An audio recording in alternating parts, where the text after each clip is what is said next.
We're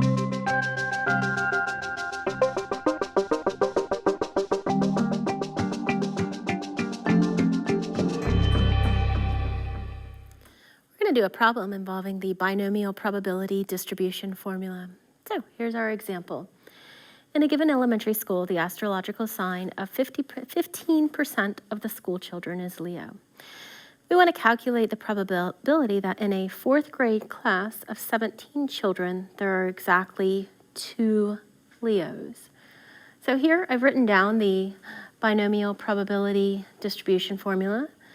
And we have n factorial divided by n minus x factorial times x factorial in the denominator, multiplied by p, the probability in this case of being a Leo, raised to the power of x, times q, the probability of not being a Leo, raised to the power of n minus x.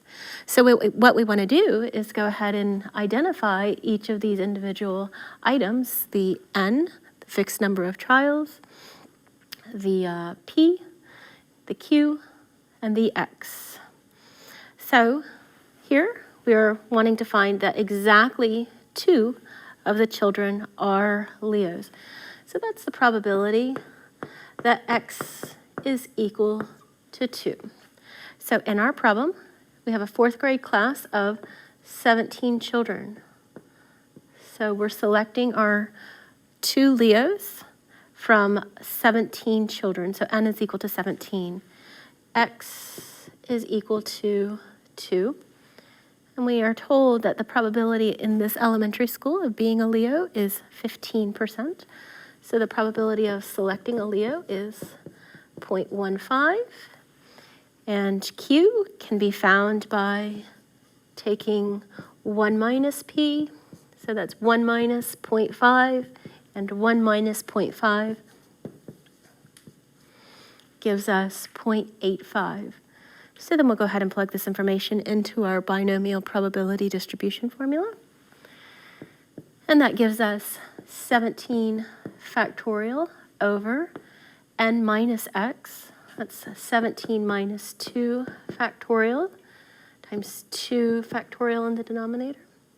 P, in this case, is 0.15 raised to the power of x, which is 2. And then our Q is 0.85 raised to the power of n minus x, 17 minus 2. We'll work some of this math out. So we have 17 factorial in the numerator, and I'll go ahead and do this math here. 17 minus 2 gives us 15 factorial times 2 factorial in the denominator, and I'll bring these 2 items down, 0.15 to the second power. I'll go ahead and do that subtraction there, so that gives us 15 as well, 0.85 to the 15th power. Recalling that 17 factorial is 17 times 16 times 15 times 14, and so on all the way down to the integer value of 1. So we have 17 factorial, or 17 times 16 times, and I'm going to go ahead and write next 15 factorial. And I'm stopping here because I have a 15 factorial in the denominator as well. So those will divide out. 15 factorial, 2 factorial, bring these 2 numbers down, 0.15 to the second power, 0.85 to the 15th power. So here we have a 15 factorial in the numerator, a 15 factorial in the denominator. Those will divide out to 1. 2 factorial is equivalent to 2 times 1, which is 2. So I can divide the 2 into the 16. So that would become a 1 here, and that would give us an 8. Go ahead and multiply the 7 times the 8. That will give us 136. Multiply that. Go ahead and plug this into your calculator. 0.15 to the second power, 0.85 to the 15th power. So do the exponent here, the exponential expression here. Multiply those 3 numbers, and you will get approximately 0.26733, and that decimal number will go on for a bit there. Now we want to go ahead and round this or take this out to 3 significant figures.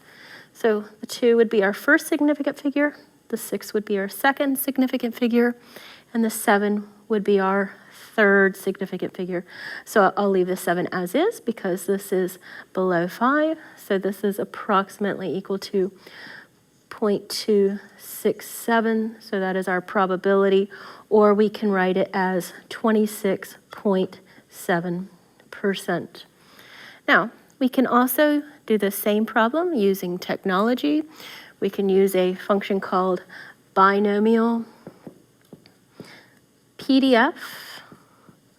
On the calculator, you find that under second distribution, binomial PDF on your calculator. You would input your n, followed by a comma, p, followed by a comma, and then x. And that will give you a similar probability to which we calculated using the binomial probability distribution formula. And you can either use the formula or you can use technology.